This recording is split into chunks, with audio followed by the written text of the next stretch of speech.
Opposition forte au projet d'agence de régulation de la santé en Nouvelle-Calédonie. Les membres du conseil d'administration de la CAFAT dénoncent le manque de concertation et l'exclusion des usagers et des professionnels. Et les membres du conseil d'administration de la CAFAT expriment leur forte opposition au projet du gouvernement visant à créer une agence de régulation de la santé en Nouvelle-Calédonie.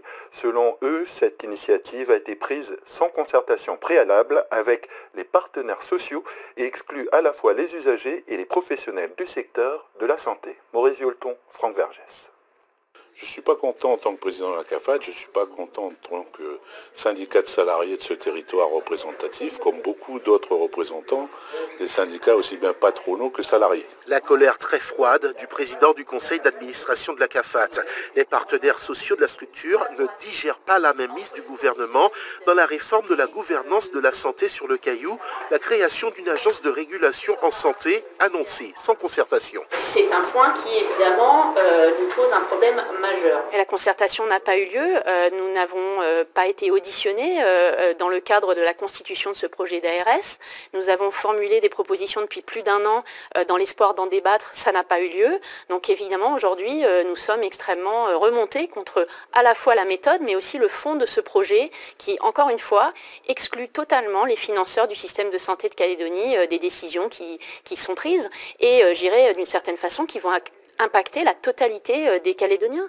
Pas de concertation, un passage en force, disent les administrateurs. Dans leur collimateur, l'exclusion des usagers et des professionnels de santé dans les décisions à venir. Les cotisations salariales et les cotisations patronales représentent 78% des recettes du régime unifié d'assurance maladie.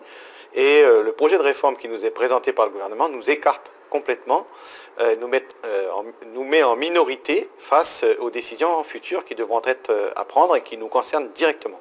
Conclusion, le gouvernement est accusé d'avoir une seule vision, celle d'abord de l'équilibre financier. La lecture du texte qui est proposée dans le cadre de l'ARS met en avant une vision comptable, principalement comptable, dont l'objectif c'est de tenir des équilibres financiers qui sont légitimes, on ne remet pas ça en cause, mais qui sont probablement déconnectés de la notion des besoins de santé auxquels il faut répondre et qui sont fondamentales dans la logique d'un système de santé en Nouvelle-Calédonie.